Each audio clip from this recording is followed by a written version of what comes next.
Yep. But then I was like, well, what's it going to hurt? That's right. There's some things that I don't understand. A lot of things that I don't understand, but what's it going to hurt? What's going to hurt? To just try it. Just try it. Just go and just see what it's all about. Yeah. And I think that's how we ended up here is from that mentality of, what's it going to hurt? What's it going to hurt?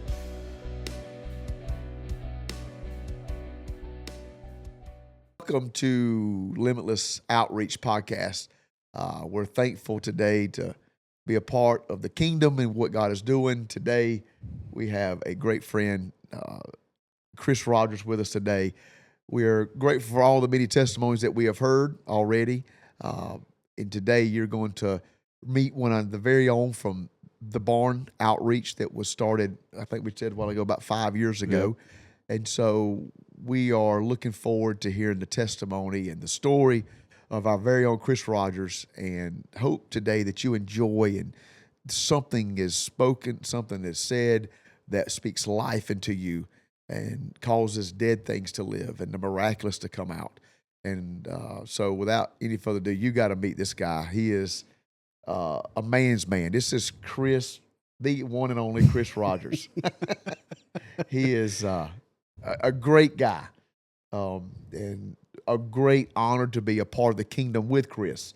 And I wish I've known you longer, but maybe what's supposed to. So 5 years, I've known you, a little over 5 years. And so I just want to, open this thing up. And, you got a family, your family's growing, all kind of things. Just tell us about your family, what you got going, daughters, son-in-laws, what you got going there. A lot. Yeah, we had a lot. We had a lot going on. We've got two daughters, Lexi and Lainey. Lexi's 25, Lainey 23. Total opposites. They're the same, but they're different. Yep. Lexi, from the time she was middle school, high school, she had in her mind what she wanted to do in college and where she wanted to work and what she wanted to do. Lainey was more like me. Maybe still trying to figure out what she wants to do when she grows up. The way I see it, I'm 47, almost 48. I still don't know what I want to do. One good thing about that is I heard that most millionaires don't become that till they're in the 50s. So you're looking forward to that. So we got a chance. We got a chance. But, they kept us busy. They did. They had one that played softball, one that was doing competition cheer, so there was never a dull moment in our lives during the week, during the weekends. But never had many boys around the house. Yeah. So I had a house full of females. Yeah. We did have a male dog, but we had female dogs too. So most of the time I was only male around there. And you're the only brother. You got sisters, correct? I've got one sister. That's right. So you're like me. Like my mom always said, I have two sisters. I have two daughters and mostly female dogs. My mom always told me God was trying to make me compassionate. Yeah. Well, I see it work for you like it did for me. Yeah. But yeah, they, I guess a couple of years ago, they both brought fellas around the house, and then I think they had a competition to see who was going to get married first. And so one of them got married last December. Yep. At the barn. The other, Lexi, got married in March of this year. So that was like a kick in the gut to old dad there to get two girls getting married within 3 months of each other. But it was nice. It was, now I know that God was in it. Lainey and Junior's wedding, it was December the 13th. I probably get dates wrong. No, you're right, because I had to change my duck trip. You're good. It was in December. So we're having an outside wedding in a barn in December. So it could be 80 degrees or it could be snowing and 20 degrees. And it was cloudy pretty much all day. And the wedding was at 4 o'clock. We do some catering, the food. We had no problems with the food at 3:30. Sun came out, wind stopped. You couldn't ask for a better afternoon in December. Same way with Lexi. Lexi's wedding was in March. You never know what to expect in March. And it was the same way. It was kind of hit or miss during the day, but when the time came, you couldn't ask for a better afternoon for that. So I know the Lord was in all that. Yeah. And they're both they have. I can say this about myself. I heard this from an older gentleman. You know, I was a failure as a parent. Maybe I can do better as a grandparent. Yeah, but they did not take after me. They made very good decisions in life. They're both godly women in everything that they do in their walk. So, you know, they had every opportunity not to, but they chose the right path, and so I couldn't ask for better daughters. Son-in-laws, you know, they're one I've known since he was probably 7 or 8 years old. So he almost seemed like part of the family. Yeah. The other not so long, but you know, he's part of the family too. So it was kind of one of those things with him that, you know, maybe he was placed in her life and in our life for me to take him in as a son. Yeah. To maybe show him, you know, the ways of life. Because I don't want to talk too much about him, but he may not have had that growing up. That's right. And so, you know, maybe that was God bringing him into our family for that reason. So, yeah, it's been a busy year and a half. Yeah. Glad it's behind us. Now we've had children for 25 years. They both leave at the same time. Y'all bored to death. We got to figure out how to live with each other again. Y'all are bored to death. You and Leslie's Yep. bored to death. Yeah, Yep. so that's cool. Yeah, and two wonderful. You know, I know all dads want to talk great about their daughters, and sometimes it's true and sometimes it's stretching. But this is truth. Your daughters are phenomenal. They're faithful to God, His work, His house. Like they work in the children's ministry at the church. Yep. I've never seen them have a bad attitude. Only the couple times when I went a little on preaching. Like I've gotten threats. I could just see it in their eyes as they're marching to the sanctuary. Yeah, they got that from their mother now. They don't say anything, but it's all over their face. They say it with their face. That's exactly right. I've gotten that kind of eye. But other than that, I mean, great personalities and great spirits about them. You know, what I gather out of it is God, in spite of you, helped make great daughters. And I think that goes true no matter who we are, that even when we do our best, I don't know that we're doing very good. Yep. And so your daughters are all home runs in the kingdom. Mm-hmm. Great daughters. And to only known them, I guess they were both. One would have been a freshman, maybe in high school when I met them, and one was a junior or maybe something like that. Yeah, we'll say 2021, somewhere in there. We don't have women on the set to give us timelines. That's right. And birth dates and the hour they were born and the ounces they weighed. So we don't have that on here. But somewhere 8th, 9th, 10th grade, they were both within that segment, somewhere in there. And from day one, they've been there coming to Barn Church. When we started that in 2020, they were there from the beginning. They came right on in, and, you know, they just quiet and walked in every service. And it wasn't long to where they volunteered like, hey, we found out at Bible study we got lots of kids, so we got to figure something out. That started that whole. They were in the milk holding tank room, and they did children downstairs while we were upstairs in Bible study a year in, and that led them to now they work in the children's ministry at the church, and, you know, Junior and Laney, you know, helping. I see that most youth things because of their work schedule works out that way, and so great family, great children, great wife. We love Leslie. We just love her, and there's nobody like Leslie. We love Leslie, and she is our buddy for sure. And so we love your entire family. Great people, and just so thankful for what God has done through all of that. So you got $2. You got son-in-laws. You're one day going to be a grandparent. Which you're right, we'll be the best grandparents ever, you know, because you could give them back. That's right. Come get your baby. Yep. This is your baby. This ain't my baby. It's your baby. Yep. It's like a puppy. We can pet the puppy. Take your puppy back. That's what makes it grand. Is this only for a period of time? It's grand because it's on a time clock. That's right. So we get and maybe God will bless us with grandsons. Yeah, there you go. I've told my wife, I said, I told my daughter, I said, maybe I wasn't ready for sons. Maybe God don't trust me like I don't trust this boy with no Well, kid. I think I might have been ready for sons, but I know Leslie wasn't because we've got friends that did have little boys. They're wild. And it tears her nerves up that, she couldn't. I don't think she could have handled it. Them boys, my nephews come over to the house. I'm like, do they ever just sit down? Can they not beat on everything they walk by? Like, so I know I was not. God said, I love the son and I love you, Jody. So therefore, you get grandsons, not child sons. So because they're bouncing off the wall. Girls will just be content playing in a little corner, being quiet. Not no boy. Yep. They got to be beating on something. So yeah, you're right. I'll be ready for grandsons by then. Yeah. And maybe they'll spunk me up and I can take them hunting and stuff. So, but yeah, I'm in the same boat as you. Sisters, daughters, female dogs, we're all in the same thing. But thankful, that's awesome that what God has done through your children. Now let's back up some. And how did you grow up? Like in Harlem? I guess you grew up in Appleton, Harlem, somewhere in there? No, I grew up in Thompson, which is a few miles west of Harlem. Yeah.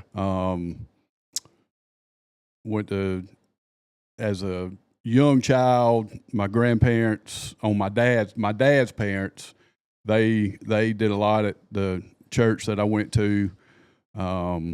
Every Sunday, that big white Caprice Classic was coming in the driveway, and they were picking me up, and they would take us. Me and I'm 7 years older than my sister, Okay. So I think Sunday school started at 9:45. We were there at 8:30. That's wow. Because my granddaddy, he was the one that came in. He cut the lights on. He made sure that everything was right for everybody when they got there.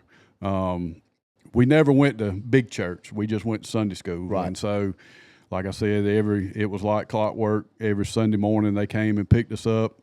And I went from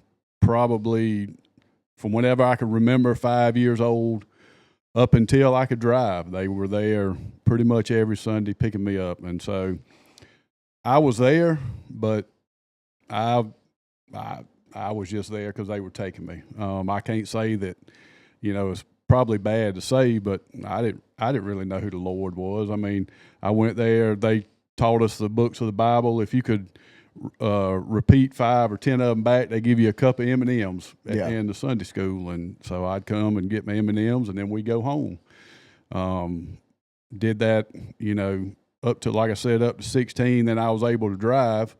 My parents, they never went to church at that time. So I'd say I was going to church, and I'd get in my truck and I'd go somewhere else.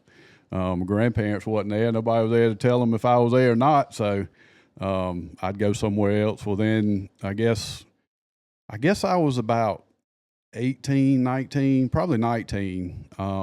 My mother's father, he started going to church. He was in his late 60s. They had a pastor there that he had heard about, and he wanted to check him out. So he started going, which when he started going, then my mom and dad started going. And so we were there as a family and all. And I guess when I was 21, that's when my granddad,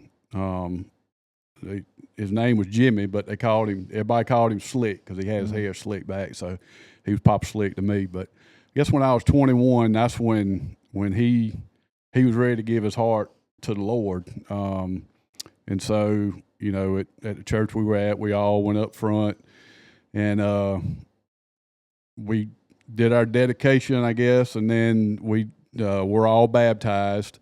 And you asked me the first time you asked me to speak at Barn Church, I was sitting there trying to figure out what in the world am I going to talk about? What am I? So I knew that I didn't know. I didn't know what to talk about, and I went and I picked the book up, and my granddad's eulogy dropped down. Yeah. And I read a little bit of it, and I was like, it's your heart. He gave his heart to the Lord that day. I didn't.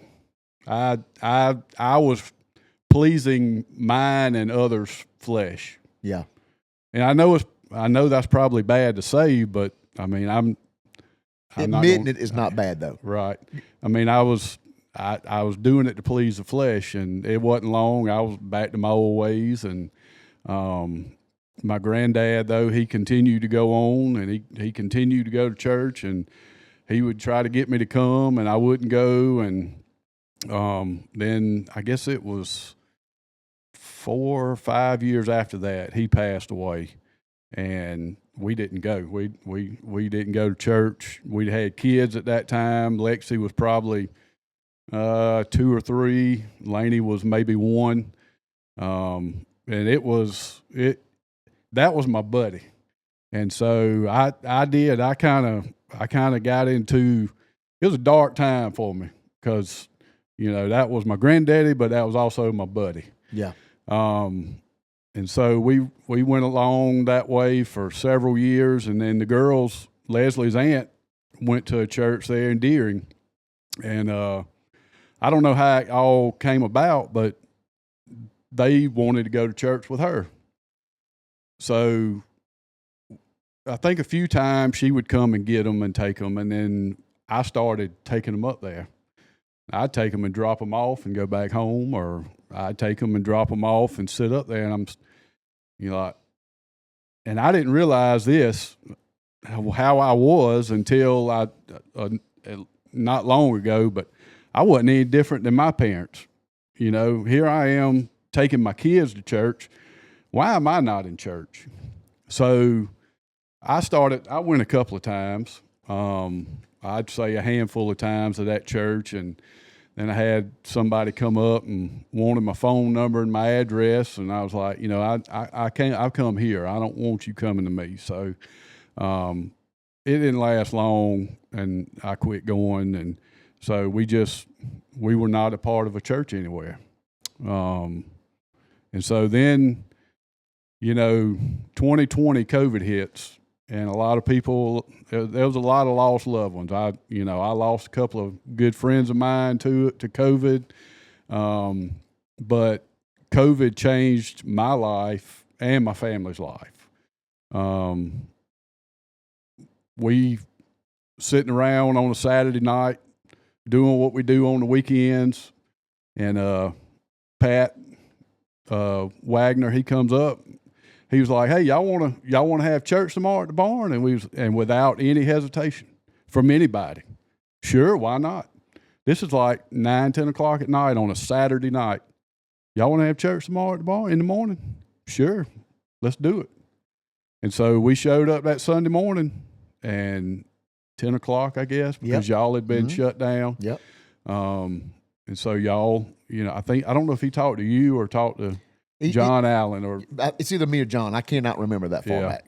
But so I don't know if we didn't know what to expect, and I know y'all didn't really know what to expect because you knew somewhat of who we were from the pheasant shoots and all. So, we come in that first morning, and it was 20 minutes, I think, and then we're eating hamburgers and hot dogs, and I'm like, this ain't bad. And then, the next Sunday we're or Saturday, we're going to have barn church tomorrow, right? Yeah. So we have it, and then we have it again and again, and then we move barns, and then we have it more, and then we move to another barn. We used every barn that they got out there. That's right. And that's what I've always said, that if you don't like the way things are this week, just wait. It'll be different next week. Right. And so we come to expect that if things don't change, then something's wrong. Yeah. A lot of people don't like change, but we grew up on it. Yeah. We think somebody's mad or something's wrong if things don't change. So, we went every Sunday morning there, and then I think y'all came back in house probably later in 2020. Yeah, on Sunday nights. On Sunday nights, it was about probably a year after we started there. We came back to Sunday nights here. Yep. And never really, really pushed it on any. Like I don't know that we ever went there. I think we probably mentioned where we went to church. It's hard when you start talking about 5 years, things start to grow time. So I can't remember everything, but I don't remember us ever like pushing a church. I think we went back to Sunday nights, and I don't know that y'all. So it had to be a little bit after a year, because I'll never forget. Like all we ever came with at the barn was a piano, or Josh was on the keyboard, or Jeannie's on the keyboard, or Josh is on the drums, or on a guitar. It was just very simple, whatever. But y'all really stepped up to the plate when my mom passed and said, "Hey, we want to because it's during COVID, so we had to do like two different things. Like we had to do a funeral service outside in the freezing cold at the funeral at the graveyard, and then we did a celebration of life at our house. And I'll never forget, all y'all had ever heard is Kumbaya music. And you had never knew that we do a full band, let's go with it. Yeah. And I'll never forget, y'all were back there. All y'all were so faithful, so helpful. Come down there behind the house, and you're cooking, and they're doing a sound check, and y'all start peeling around Jenny and John's house, and just coming out like little ducks coming. I'm like, look at they starting to fill the yard up. I walk over there. I'm like, oh, this is a little much. They're gonna think this is a little much. So I walk over there, and I'm like, you okay? And it's either you or Julie or somebody's like, this is what we want. Yeah. Where did this come from? Yeah, because y'all had put us in the backyard in the back corner. We were like, they hiding the hoodlums back there that's doing all the cooking. And I was like, and that music started, because, how I grew up, you had funerals. Like, you wasn't having a good time. You were crying. Somebody died, you were crying. You went to the funeral, and your mother had passed, and we're like, but, they're not sad. Yeah. What's wrong with this? And so we get there, and I mean, it's the only thing I think was missing was like a bounce house or something like that. I mean, I was like, I have never seen anything like this before. And so we had never been to North. We had never been to High Praises. That's right. We'd never been in the doors of it. We did meet your mother at Dixie Stampede. That's right. The Christmas before she passed. Yep. We did meet her there, but we had never come in the doors over here. And yeah, when that music started, I mean, I first thought it was a radio. And then I was like, man, that's some good music right there. And we popped around the corner, I was like, they're playing the music. And I was like, what? Where has this been? We all about some good music now. Yeah. And so, it was, we had never cooked for 400 people. You asked us to cook for. Yeah. We had cooked for people. We had never cooked for that many, and we couldn't tell you no. We'll give it a try, and so we did, and it was turned out awesome. It was a home run. Yep. But and I think that may have been kind of what led me to come over here. Yeah, let me come Sunday night. We were both, me and Leslie both were like, I don't know, I just don't know, but I said I'm gonna try it. I know Pat and Cassie had been over here, and I said we're gonna try it. So we came, and that was before the very first remodel. Yeah. And so we came a few times, and then the first remodel started. Yeah. And then I think the Sunday mornings started back That's over correct. here. And so we started coming on Sunday mornings, and then the second remodel started, and then the third remodel, and I don't know how many remodels we're on now. I think they're remodeling right now while we're doing this. So now we got to knock down outside walls instead of inside walls. Right. So, and I'll never forget the first time, because it was, what was it, blue carpet? Blue pews. That's right. Yeah, those pews. Ooh. God, we had to move those things so many times at the barn. We never had enough sense to get the tractor to move them. Right. Those were the heaviest pews I have ever seen. And one time we had to have them face one way. The next week we had to have. Well, they did a whole 360 in a month. That's pews and spun. And those things, man, they were heavy. We had to follow the sun. People don't understand. When you're outside, you are falling subject to the weather. Yeah. Everything we do is like, it matters. Yep. If we in the evening, we got to face this way. If you're in the morning, you got to face that way. If it's cold, we over here. If it's hot, we over here. Like we had to, it was every week we're evolving into the next space because we having to chase the sun. Like, I felt like we was on a calendar move for our church services. I believe people, they come to church on a normal basis on Sunday mornings their whole life and just realize this is where I sit and this is what we always do and it's the way it always is. Mm-hmm. But when you're with the weather, you have got to evolve with the weather, move, change, be able to move and follow that weather. You don't never know when a storm's coming. Yep. I mean, if it's hot, you're going to be hot. If it's hot, cold, you're going to be cold. We have multiple pictures of Samantha with her feet in front of a hot thing, a heater, trying to keep herself. I've preached with long johns. For those 2 years, I preached with long johns and, hot hands in my pockets. And, it just, to me. But we never complained about it. Listen, they walk in this sanctuary on Sunday morning. Ooh, it's a little cold. I'm like, you want to go back outside? because we ain't complaining when it was out there. It was Yep. hot. I'm like, Yep. but we've preached in 110. We can manage 80 or 78. Yep. So it made us appreciate all, and we all grew. Like the barn wasn't only y'all growing; it was us growing. We had to grow. Like my mom pushed so hard for us to have me be an outreach preacher. She's like, you need to preach outside this pulpit. This is what you do. People don't even know this, but the first probably 2 years of the ministry that God put me in, I was in a prison ministry. Every Tuesday, I preached at the prison. It didn't matter if it was Christmas Eve. On Tuesday, I preached. Didn't matter what I was going, I preached that Tuesday for 2 years.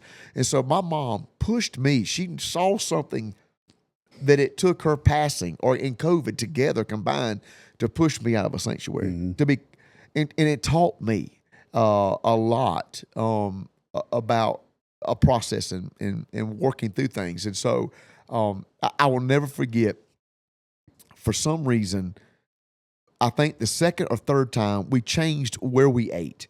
John preached the second one. I don't even know that I did the first one. Maybe I did. It wasn't, I may have done the first one. I can't remember. I don't think, I know I didn't do the second one because that's the hot dog message. But the third one, I think I'm pretty sure I did preach the third one. And so I'll never forget. No, I'm sorry. The third one and fourth one, I had to go preach somewhere for somebody else who had COVID. And I think I come back, and for some reason, y'all were down at the milk shed barn for something. And that's when first time I met you, like met you. And I'll never forget, you had on sunglasses, and you come over there, and you grab my hand. You're very intimidating. I mean, you look like a linebacker. And so you grab my hand, and like you got sunglasses on, but behind them sunglasses, I could see a tear rolling down your face.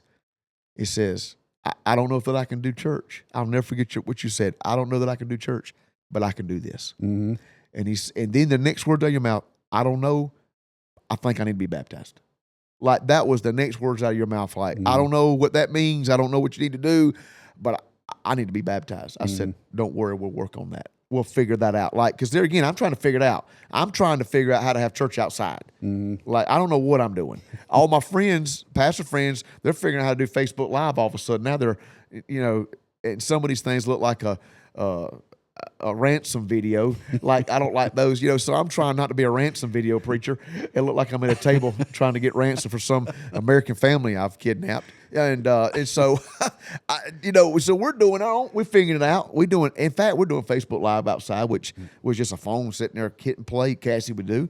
But I'll never forget that behind those sunglasses, I saw that tear come down. And I thought, I think we're on to something. Like, I've never experienced this. Our entire life, we've been used to invite to church, come to church.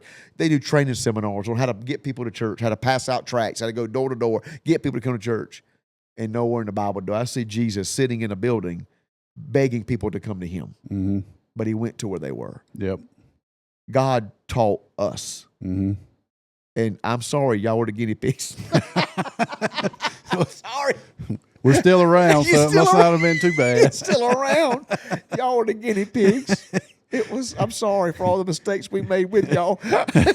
But I think that's why it did attract us, because we're probably not normal. We probably needed that.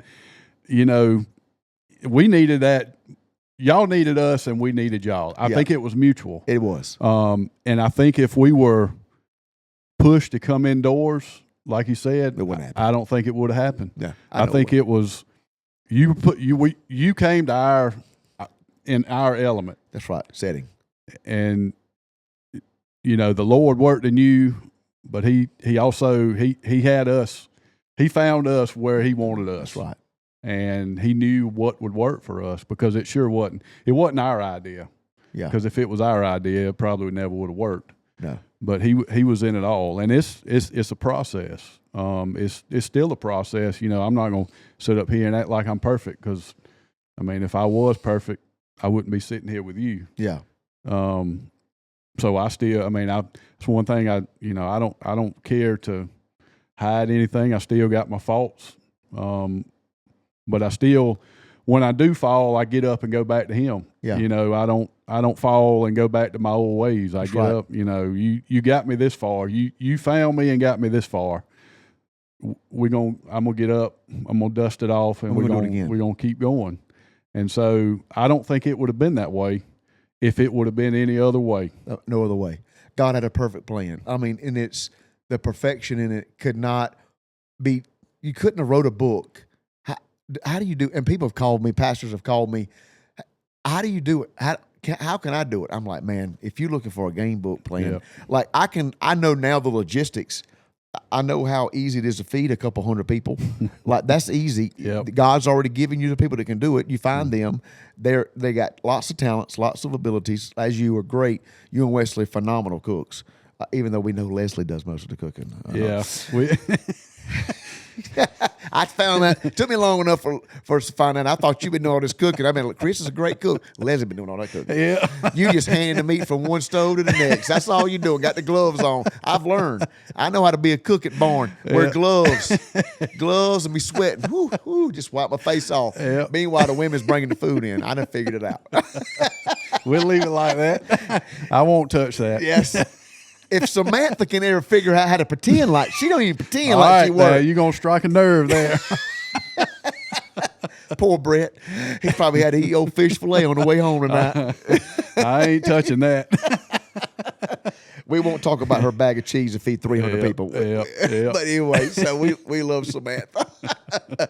You know, so I found and I think far as we pick on Samantha, her and Brett was one of the.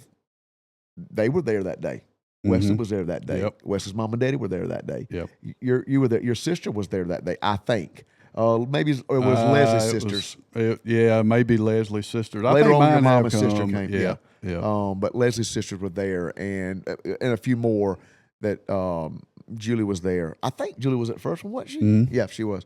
And so it was great what we saw happen there, and to go on to where, you know, you're right. It's a process, and that process never stops.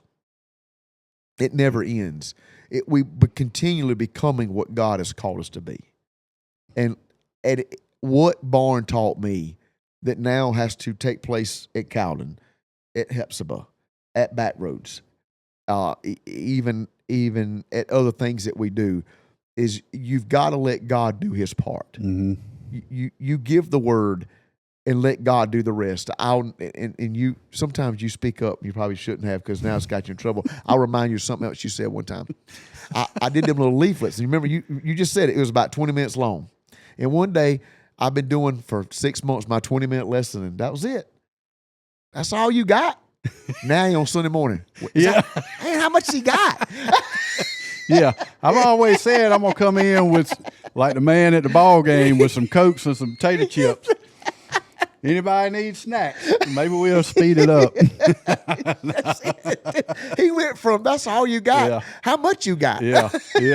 Oh yeah. But there again, I was nervous. I was like, I don't know what I can say and not say. And we all had this little leaflet together. And then y'all like, well, we want our own leaflet. Okay, well, we can buy books. Like, we'll give you a book. Now they got their own Sunday school book, and we all doing it the same lesson. And then before you know it, it moves to Bible study, and then Bible study turned into Part A, Part B, before and after the Bible study. Yep. And you and Julie would sit around, Leslie sit around, and we talk more about stuff. And then that grew, and then I've taught for 7, 8 months, 9 months, whatever into that. And then I'll let y'all start doing some things and like let you talk. Like, I'm not the only one with a voice here, and let you begin to speak. And you spoke several times at the barn, even here at North Augusta, and I believe without a shadow of a doubt that God's got His hand on you and your family's life, and that there's purpose with your life. And thank God that I didn't know what I was doing, because you're right. Jody would have pushed you away. Yep. I'm thankful for the times I don't know what I'm doing. There were some times where you were close. I was close. I was close. Yeah. I was close. Yep. But then I was like, well, you know, what's it going to hurt? That's right. You know, there's some things that I don't understand.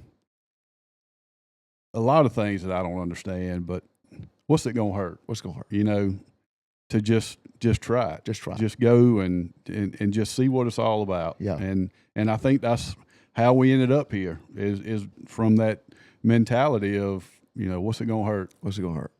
I like that. The same thing. I would say that statement right there. What's it gonna hurt? What can it hurt? Mm-hmm. Like if we go back to us calling y'all want to have church tomorrow? What's it gonna hurt? Yep. And us going out not knowing anything that we're doing, nervous. Mm-hmm. Y'all were nervous. I was nervous. We were nervous. Yep. We had no idea what we were doing. Mm-hmm. But what's it gonna hurt? Yep. And as much as y'all may have learned from us, we learned as much from y'all. There are people that are in church today and in the kingdom today because as much as it looks like we were or were not patient with y'all were patient with us to allow us to God to train us. That now that we can go out into now what we started out with 20 or 30 people, that over a outreach span can be 600 in a week. Yep. Because as much as, and that's how I know God was in it, because God had to give me patience and God had to give you patience. Yeah. Yeah, because there were some times where, we wanted to do things, but we didn't know that, at that time, I didn't know that there's an order to everything. There's order. And I was like, well, it worked before. Why can't we do it again? Well, just because it worked the first time don't mean nothing. If God ain't in it, we're not going to do it. And so it kind of, it stepped on some toes, on my toes, but like there again, what's it going to hurt? What's it going to hurt? If we don't do it my way, what's it going to hurt? That's right. So yeah, it's been a fast 5 years. Yeah. It definitely has. It's not been easy. I know that's one thing that I definitely truly believe is that, I always thought in the past that being a Christian, being God's people, you had it made, but it's not easy at all. And your circles change. I know Leslie, she had the best statement at the barn after Bible study, the second Bible study, when we were talking about the people that we hang around with, and she was like, "Well, what if I not change the people, but change the playground?" Yeah. And I feel like that's kind of what we've done, and your circle's going to change. Not, I don't think it's because of what. I don't think we change.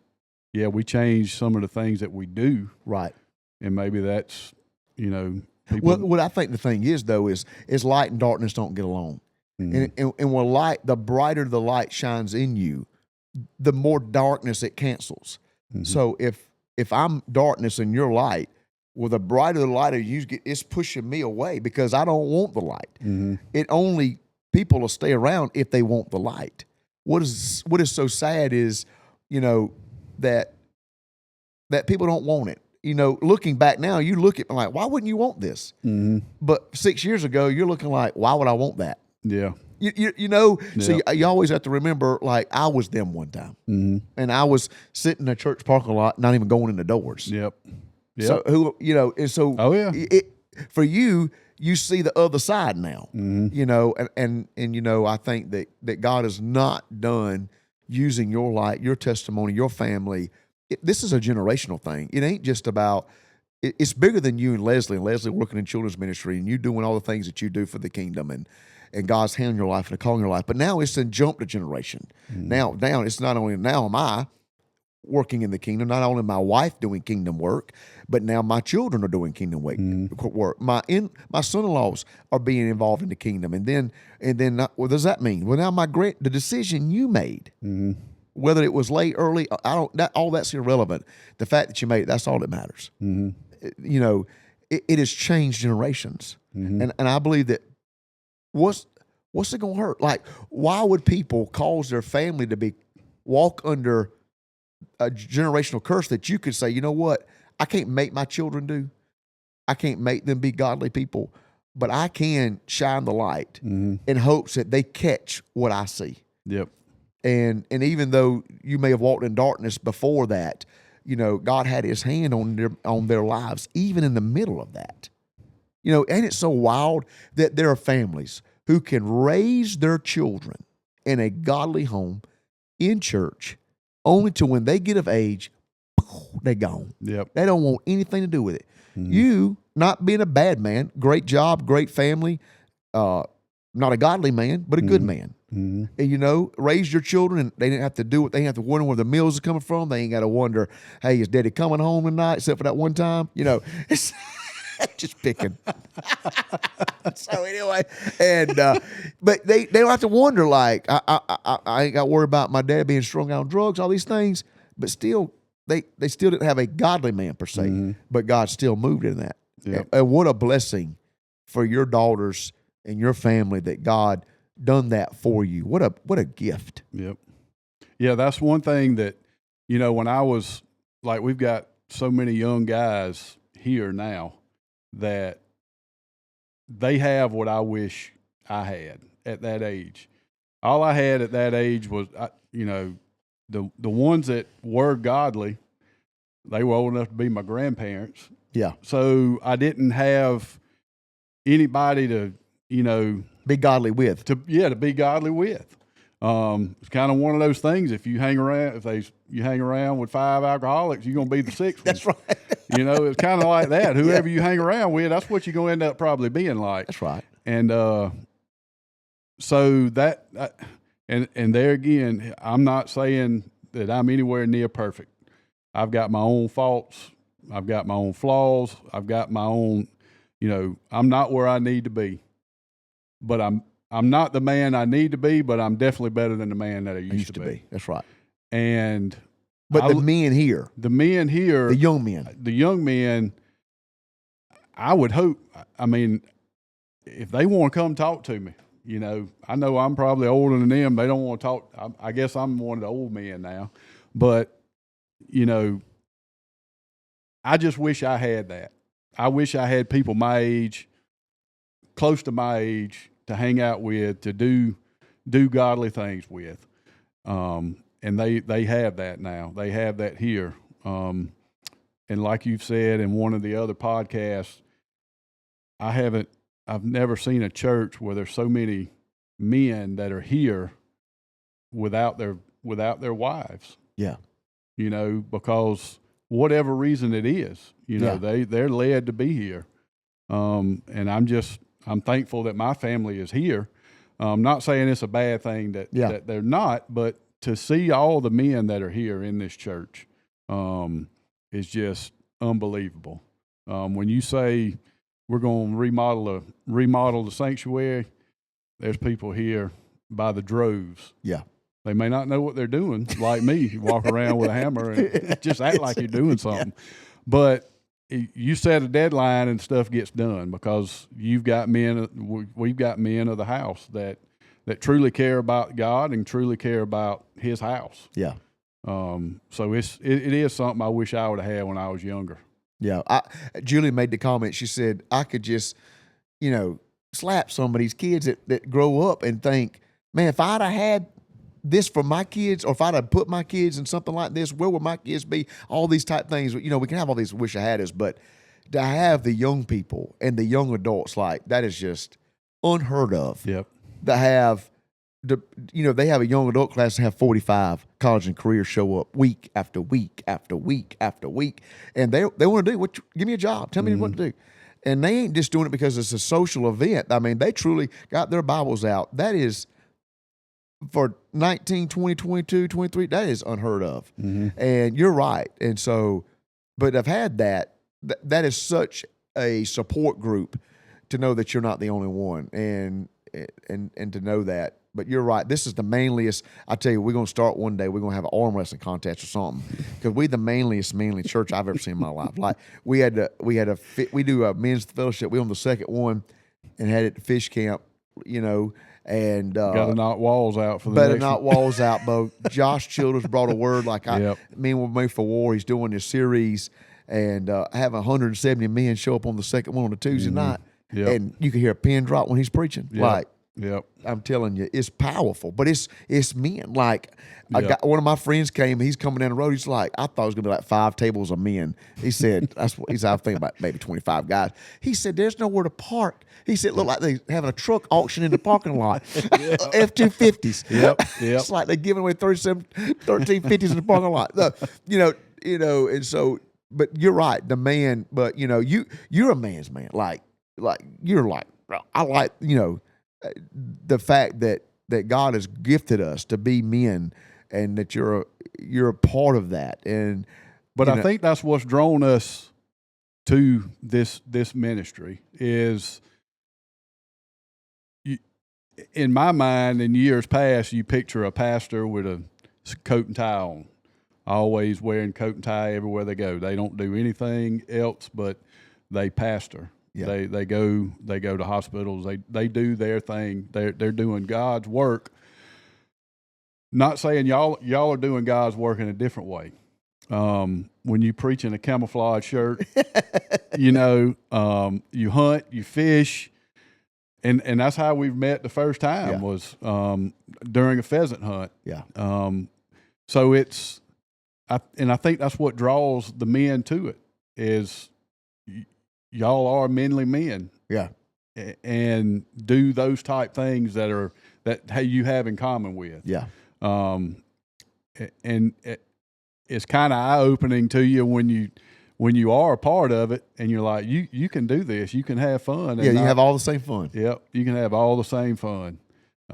That's kind of one of the things I saw when I went on a duck trip. I was like, man, I've been on plenty of duck trips, but this was different. Yeah. But I could have just as much fun. Just as much fun. Yep.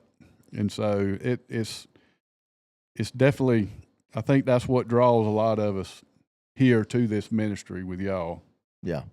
Well, yeah. Well, we are thankful. And, I think that in all the things that I'm reminded of this all week, I've been thinking about this story, and I knew your testimony was going to align with this. And there's things that, as you said, you're preaching the story. This podcast is actually after Matthew 4. Is that what it is? Matthew 4, come and follow me. And so, but the account in Luke chapter 5 is this progression. Everything you said, there's no way I go door to door, go to your job, go where you hung out, even walked up to the cook shed and said, hey, I want y'all to come to church with me in the morning on North Augusta. It's not happening. Mm-hmm. Like, I'd have to beat y'all up, throw you in the. It's just not going to happen. It wasn't going to happen. You've admitted, like, I don't know that would happen. Yep. Like, unless something God was moving in your heart, which that I'm not going to confine God and say He can't do that. He can. But how long have we, taught classes and went to seminars and read books on how to get people to come to church, get people to come to church? How do I get people in the doors of the church? I believe if you're, I'm going to say a few things that's been on my heart that you have touched on in a different manner. I believe that if you're trying to build a church, the kingdom suffers. But when you build the kingdom, the church benefits. And what Barn taught me, don't build a church. The building doesn't matter. If it's got 2 walls, 3 walls, 1 wall, no walls, or 4 walls. We proved last night at the fish camp, it don't matter the building, man. Mm-hmm. It just don't matter. Metal building, wrought iron building, it just don't matter. You build a church if your focus is building a church. And I ain't talking about walls of a church. I'm talking about a body of people inside of a building. The kingdom suffers because your strategies, your point A to point B looks differently because you're just technically trying to get butts and seats, which I want butts and seats. I do, but that's the wrong goal. Mm-hmm. You build the kingdom, butts will be in seats. And it'll be in the timely manner in which God does it. It won't be pushed too soon or too late. And so what you taught us through COVID, now, granted, if we would have come out there as an outreach and there hadn't been COVID, like my first goal would have been, I'll do one Bible study here, I'll see y'all next Sunday. Mm-hmm. That's still too quick. The story of Luke and Luke 5, like I gotta talk about this. Just, it's been burning on my heart, and I know that it's going to relate with you. Jesus walks by the Sea of Galilee, the Lake Gennesaret. He sees these men, and they're washing empty nets. Like, basically, they have failed, which to me is a story of a sinner. I don't care how successful in life you are, everything you've done is empty. You money, no money, big house, no house. You're empty. Jesus is watching men wash empty nets. Then he goes down to them and he says, Can I use your boat for just a minute? I want you to push out just a little bit. And they said, sure. Peter has no idea who this guy is. So you just picture Peter has shown some major, let's just say it this way, made a phone call to the barn on Saturday night. Hey, you want to walk across the yard and have church with us? It's not a big deal. It's a little move. You drove your Polaris Ranger. I mean, well, maybe you didn't have one back there. I can't remember. Maybe you did. I can't remember. So, yeah. I mean, these Rangers come pulling up. Miss Jody Robinson on her Gator, lowrider. You know, she comes riding over there. That we did not ever played off from underneath it off. Don't tell that to Mr. Lee. Anyway, so technically, I can see the living room. It's just a little bit. Mm-hmm. Jesus didn't walk up to men in emptiness and their emptiness and say, hey, I want you to leave everything you got and everything you know and come to a place I'm not going to tell you and you don't know nothing about. Church. No. He said, will you do just a little something easy? I just want you to push a little bit. I mean, technically, he had to be, I think, there's no sound system, there's no PA, there's no megaphone. He's got to be so close to the bank that he's using the boat as a pulpit. He's using what they have as a pulpit. Mm-hmm. He's using the barn, what they have as a pulpit. Just a little, just Julie, Pat, Cassie, Chris, Wesley, just come down the road, just a little bit. I'm going to use what you have for a pulpit. That's what Jesus did. You don't know me. When I walked up, I knew Pat and Cassie. That's it. No, I didn't know Cassie. I knew Pat. That's it. I didn't know for weeks that Miss Julie owned the place. I had no idea. And so I had no idea who Miss Julie was. I just thought she was some random old lady who walked up the road and came in awful homely looking. I didn't know. Julie, I'm sorry. I apologize for all the words I said against you during this podcast. So anyway, it's just a little bit. Jesus don't come to disciples and say, hey, leave everything you got. Let's go. No, I see your emptiness. I see your toiling. Will you just do this small thing? I got to use your boat. And so they're listening to what he's saying. He may not be talking to them directly, but indirectly, he's talking to them. Mm-hmm. We don't know what he's saying. He's saying something to the multitude. He's talking. He turns to Peter. He says, you mind taking your boat and pushing it a little harder out? And we're going to do something you like. And just like you just said, man, some things I was asked to do, I don't know. The Bible says that Peter said, man, we toiled all night. I don't know. Mm-hmm. What's it going to hurt? Yep. What will it hurt? What can go wrong? I mean, what's it going to hurt? I mean, I fished all night, caught nothing. What's it going to hurt to try something I ain't never tried? Mm-hmm. The Bible says he threw the net, took in so many fish that then he don't keep the fish to himself, but he turns to his partners and said, hey, man, can y'all come help get these fish? That we're not going to be able to hold the fish. And then when they pull the fish on the land, the fish are out. The fish are in the boat. Bring them. Then Jesus says, come follow me. He's built a relationship. Jesus did not sit on the bank, drop your nets, let's go. That I never went. Mm-hmm. If I walked up on that barn of pheasant shoot, hey, y'all need to stop all this emptiness and come to church with me. It's not going to happen. Yep. How many times in society are we trying to build a church, going to where people are, only to try to get them out of where they are with no relationship? Mm-hmm. Jesus built a relationship. They trusted him. They said, man, I don't know who the flip this guy is. He just told me to throw a nut in the middle of the day, and we caught so many fish. I ain't never seen nothing like this. It's working. Yep. Did that mean that Peter, when he started following Jesus, was a good man? No, I don't even think he was a good man. I don't even think he was a halfway good man. I think for the next 3.5 years, he got good as many chewings as he did promotions. I mean, like, he's trying to figure it out. Like, for 3.5 years, he's having to figure this thing out, and Jesus is teaching him. Jesus goes from, hey, man, you got the right answer, to Satan. Like, oh, you're the devil. You got to move, Bo. Like, he went from you're the rock to you're Satan. Like, this mountain valley. But it started with Christ coming to where they are. Mm-hmm. And you're an example. Yep. Of Christ came to where you are. He didn't expect you to leave. I want you to walk away from everything you know and walk into a building, into a life you don't know. No, he came to where you were Mm-hmm. and did things for you where you were first. Yep.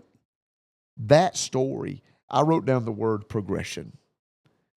The kingdom is about progression, process. You said it. Yep.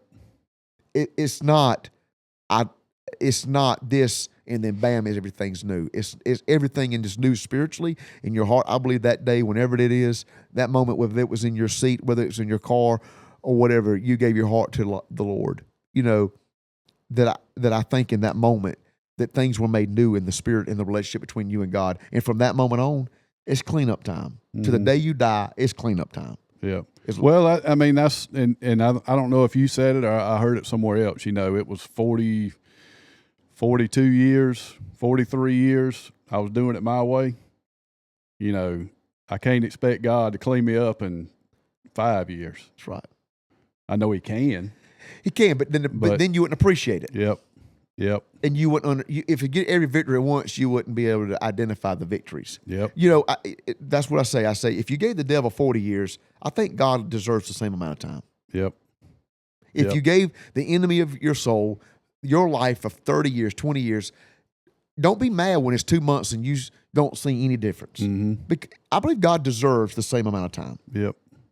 And you're right. He's not working on me and not there. That's right. That's exactly right. Yep. He's doing it. And you are prime example of the motto, the what this podcast is for. It's come and follow me. Mm-hmm. But it's not walking up to strangers with no conversation, no reputation, no communion with one another. He's not just doing. He walked up and he's like, he did a big thing for them. Mm-hmm. He did a big thing for them. Built a relationship on that boat. This thing that happened, I can read that story in probably 20 seconds. Maybe 15 seconds. It was hours that this is taking place. Man, you got to figure he's washing nets. He's got to put the net down. Let me go get my ropes. I got to unrope my boat. All right, everybody get in. All right, we got to do that. I got to push out a little bit. I got to throw out an anchor. This is a process. Mm-hmm. Like, if anybody's ever even got in a boat with your family at the boat ramp, like, and know how long it takes to get every cooler and every towel and whatever. I'm the easiest person. I go with what's in my hand to the boat. But when you take people, it's a lot of stuff coming. Like, the boat's 10 feet shorter than anything when you buy a boat, you make sure it's 10 feet longer than what you think it needs to be. That's right. Because people's going to bring their junk and it's going to take out the boat. Yep. And I've got to tote it. It's exactly right. So you see that we look back. This is maybe could have been an all-day event. Then we got to row out in the deep. Man, this ain't like cranking the motor up. All right, we got to pull the anchor up, get the rowing, boys. We got to get out here to some water. Mm-hmm. Like, this is a process. And the process, Jesus was patient with them. He understood them, and they were patient with Jesus. Yep. And this, to me, is the story, the even theme of what this podcast is about, is us. It's come and follow me. But it's not that simple. That's right. I think even the minister has got to give his effort. Jesus did his part, man. He didn't walk up screaming from the mountain, follow me. I'm the king of everything. Like, no, he's like, I want to come in your life and I want to invest in you. Yep. And to me, that's what Jesus is not even showing us how to pull people out of sin. He's showing how to be a minister. Invest in the people first. Mm-hmm. And so your patience, y'all's patience, the Barnes patience, it is taught us, invest in people. Don't require of people. Yep. Don't go up to people with an empty hand or a hand with something in it and an empty hand behind your back requiring something else. Jesus went up there and said, hey, man, I'll give you everything I got. Mm-hmm. This is, I can't give you any more than what can fit. Their nets begin to break. Like, I can't give you anything else. Now, it's up to you, what decision will you make? Yep. You got a choice. You got a choice. And they had a choice that day. Mm-hmm. And we say they failed. We go on back. If we keep reading later on in John, where'd he find them at the last? Oh, they're fishing again. Oh, and they catching nothing again. Yep. But yet Jesus says, throw your nets out. I'm still that same God. Mm-hmm. This investing into you. Mm-hmm. That God that worked through us. We didn't do anything. Because there again, we've proven they had no idea what we were doing. Mm-hmm. But God was investing into y'all. Yep. Pouring into y'all. That when he says, all right, now let's go fishing, you were ready. Mm-hmm. That's right. Jesus walked away from them docks with men who had a long way to go, but at least they was walking. That's right. Yep. They were doing a lot more than others were doing. They were walking. That's right. And to God be the glory. Yep. For you and your family, there's a lot you need to get right, but you're walking. Yep. We heard Josh speak last night about complacency. Walk, man. You don't know nothing else to do when you say stand. In our stand. So I'm thankful. I'm grateful. I believe that God is raising you and your family up to be mighty warriors in the kingdom. Not because of how you view yourself, but because how he views you. Mm-hmm. There's people that go to church with us and people I've met in ministry and they've been in church times past and met at other churches. They believe that they're called to do this, this, and this. I'm like, I don't know, time will tell. Mm-hmm. But then I'm always inspired by the people that believe, I don't even know if I'm good enough to sit in this seat. Yep. And God's like, that's my boy. Yep. That's my girl. There they are. I can use that. Yep. Because it's not in their own doings. It's not in their own performance. It's in who I am in them. And you're one of those guys. Humble, born by God because you're a fearfully and wonderfully made leader. And I'll say this in front of this and behind your back in front of anybody that I believe that people follow you off a cliff or they'll follow you to the mountain because you're a born leader. It doesn't matter how you view. Moses is telling God all kind of excuses of why he couldn't. The entirety of the Bible is full of people who told their excuses why there's no way. I can tell you right now, there ain't no way. You're no different than any of these men and women. They had a laundry list of excuses why they can't, but they did it. They just kept walking. And I'm honored to be even called your friend, that your family is wonderful, a blessing, and laid up on the other side. There's blessings and there's treasures that God has stored for you. What it looks like, I don't know, but I'm sure it's great. Mm-hmm. Because you're respectful, an honorable man, and even when you weren't a godly man, you was a good man. These were good men. How do I know that? They wash in empty nets. I've often said, I don't want to surround myself with people who wash full nets. I want to surround myself with people who wash empty nets. Because them men do not take today's failures as tomorrow's dictatorship over their life. Like they're saying, today may be a failure, but I'm going to be ready to fish tomorrow. Right. You're one of those guys. Well, you're perfect. No, these is raggedy old sailors right here, man. Mm-hmm. But they're washing empty nets. You're one of them guys. I'm doing my job to the best. Yep. What I know to do. That's right. And God takes that for his glory. Yep. That's why I said I'm not the man that I need to be, but not the man that I used to be. One day, I hope my heart's right. That's what I brought this again. I always said at any time that, this got me through the first time that I spoke at the barn. And I said, I want you to read it. Yeah. Anytime I was speaking anywhere that I wanted to read it, because it was about my granddaddy, about Papa Slick. This was his eulogy. And it fell in my lap when I got ready to speak that day. I was pulling a Bible down or something, and that's kind of where it led me that day to talk about, is your heart right? And as I was reading it, it jumped out at me. And so, as I said, my granddaddy's name was Jimmy, and I called him Slick. Well, the pastor that we had that time, his name was Jimmy. And so in this part, it talks about him, and he said, this is Pastor Jimmy. He's talking. He said, one day Jimmy called me and said, I just want to come talk to you a few minutes. And I told him that I'd love to see him. I offered to meet him at his house or even go out for a Coke. And he said, no, I want to come up there. I got something on my mind, and I just want to talk to you about it. So he and I met in my office. We exchanged the pleasantries, and I asked him how he was feeling. He said that he was feeling all right, just a little weak now and then, but he was still going strong. We, of course, talked about family. He then went back and forth about his health for a minute, and I heard from his lips something that I'll never forget. He said, Jimmy, the doctor says I need a new heart. Mine is wearing out. They want me to get on a transplant list, and I just want to talk with you about it. And I asked, well, what do you say about the list? And he said, they say I need to get on the list because this heart won't last. And I asked, how do you feel about a transplant? They've come so far, and it sounds like a good idea. And he said, this is my granddaddy. I've been thinking about that. You know, I believe that I'm going to, I believe that I'm going to just wait a while. This heart's working fine for me, and there's somebody out there who needs a heart worse than I do. I think I'll just wait and let the other person have the heart for now. And I was stunned. Are you sure about this? And I asked, he said, yeah, I think that there's someone who needs the heart more than me, and I don't want to take it from them. I have lived my life.